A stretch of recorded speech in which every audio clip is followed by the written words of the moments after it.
What are cyanobacteria? Cyanobacteria are microscopic photosynthetic bacteria that have been around for approximately 3.5 billion years, a number that is so astronomical it is very difficult for us to even imagine. These microscopic organisms are estimated to be responsible for 20% of the oxygen production on the Earth, and scientists suspect that these are the microorganisms that caused the Great Oxidation Event, which occurred approximately 2.4 to 2 billion years ago. This great event is what scientists believed enabled the development of multicellular life, which eventually led to us, with our urban sprawl, our cars, and our jet engines. So these microscopic organisms are the good guys, right?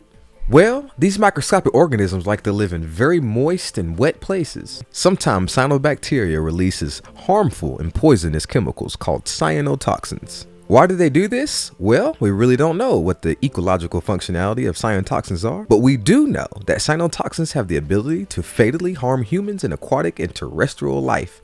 These cyanotoxins can cause severe liver and nervous system damage to humans and other animals. They're very bad. We currently know that cyanobacteria thrive in bodies of water that are full of nutrients. However, there are some observations where lakes that are full of nutrient have no cyanobacteria. Cyanobacteria need a little bit more than nutrient-loaded water. They also need warm water temperature. I have some bad news. It seems that with the current increased warming and ever-growing agriculture, that toxic cyanobacteria blooms have increasingly become more prevalent, and they are expected to get worse as the Earth continues to warm. This realization is concerning to resource managers, politicians, and scientists. So now, what do? I argue that we must look in the past to help us make good, sound, and informed decisions for the future. Is there a way that we can look at toxic cyanobacteria blooms in the past? Well, it is fairly new, but yes, we can. We can travel to lakes and other bodies of water and take sediments from the lakes and other bodies of water's bottom. Scientists can use cores to extract these sediments and then take them to the laboratories to perform analysis. The scientists who do this are called paleolimnologists. In paleolimnology, a few studies have been able to analyze cyanotoxin compounds from lake sediments by using a wide variety of methods, such as environmental DNA and spectroscopy analysis. Well, we are good to go then, right? No, though we possess the ability to extract cyanotoxins, the methods are not yet verified and standardized. Also, in order to use something from the past to figure out what happened, it must make it to our present day. In other words, it must have preservability.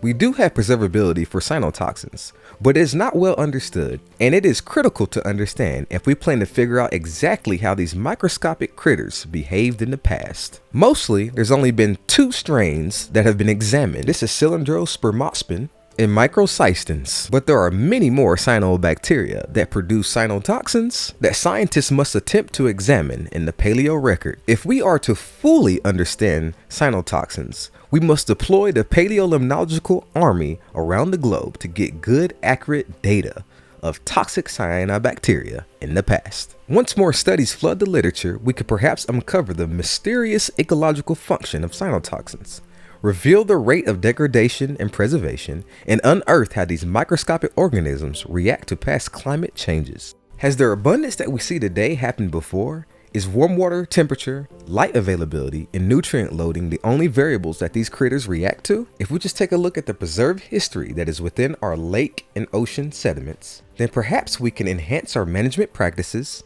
model forecasting, and overall knowledge of these exceptionally ancient species, which are a gift because they help generate the livable world as we know it, and a curse because the cyanotoxins that they release have caused a significant amount of damage to human and ecosystem health. And if not managed correctly, they will continue.